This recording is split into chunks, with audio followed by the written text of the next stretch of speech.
Women's premier லீக்கில் CSK அணி சாத்தியமா? KL ராகுல் டு ஆர்சிபி ட்விஸ்ட் கொடுத்த ராகுல். Hello guys, welcome back to இது தெரியாம போச்சு. இந்த வீடியோல லேட்டஸ்டான ஐபிஎல் அப்டேட்ஸ்லாம் இருக்கு. வாங்க வீடியோக்குள்ள போகலாம். இது ஹேண்ட் கிரிக்கெட்.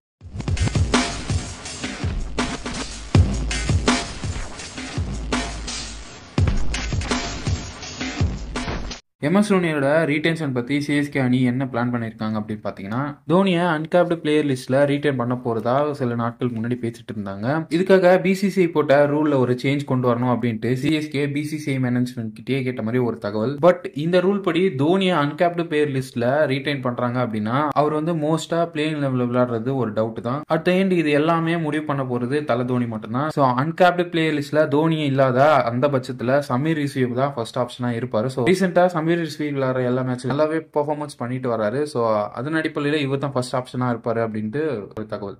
இது வரைக்கும் கிடைச்ச தகவல் படி மும்பை இந்தியன்ஸ் ரோஹித் சர்மாவை ரீடைன் பண்ற மாதிரி தெரியல. இன்கேஸ் ரீடைன் பண்ணாத பட்சத்துல அவர் டைரக்டா ஆக்ஷன் கொள்ள தான் வந்தாகணும். ரோஹித் சர்மா வந்து பெரிய பிரைஸ் போகிறதுக்கு ரொம்பவே வாய்ப்புகள் அதிகம்.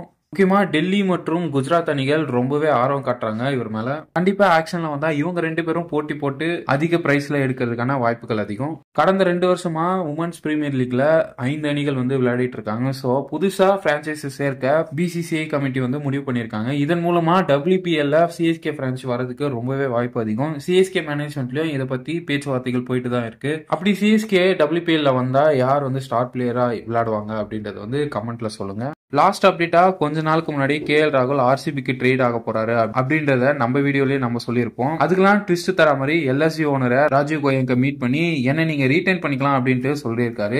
ஆனா எல்எஸ்ஜி ரீடைன் லிஸ்ட்ல ஃபர்ஸ்ட் ஆப்ஷனா கேஎல் ராகுல வைக்க மாட்டாங்க. ஏன்னா இவங்க கேப்டன் பொறுப்புல வேற ஒருத்தவங்களை தேடுறதாக ஒரு தகவல். இந்த கேப்டன் பொறுப்புல பூனால் பண்டியா இல்ல நிக்கோலஸ் பூரன் அவங்க தான் இருப்பாங்க. சோ அவங்கள ஃபர்ஸ்ட் ரீடைன் பண்றதுக்கு வாய்ப்புகள் அதிகமா இருக்கு. பட் ஆர்சிபி ஃபேன்ஸ் ரொம்பவே எதிர்பார்த்தாங்க கேஎல் ராகுல் வந்து திரும்பவும் பெங்களூர்ல விளையாடுவாரு அப்படின்ட்டு. ஸோ பொறுத்திருந்து பார்ப்போம் என்ன நடக்குது அப்படின்றது. ஸோ ஐபிஎல் பத்தின அப்டேட்ஸ் வந்து அவ்வளவுதான். ஸோ இன்னும் அப்டேட் வந்து ஏதாச்சும் கிடைச்சதுன்னா இந்த சேனல்ல வீடியோவா போடுறேன். ஸோ அடுத்த வீடியோல பார்க்கலாம். Until then by.